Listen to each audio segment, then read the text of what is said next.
सगळ्या घराची काळजी बाप घेत असला तरी बापाची काळजी जन्मभर मुलगी घेते, हे लक्षात ठेवा.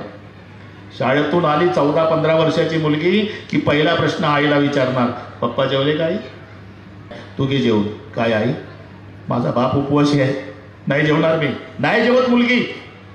सगळ्यांना जेवू देते, झोपू देते, रात्रीचे 12 वाजू देते, बापाचं दार वाजवते. बाप दार उघडतो, आतून मुलगी जाते, आतून कडी लावते, बापाच्या कॉटवर बसते आणि माय लेकराच्या तोंडावरून हात फिरवते ना, तशी मुलगी 14 वर्षाची.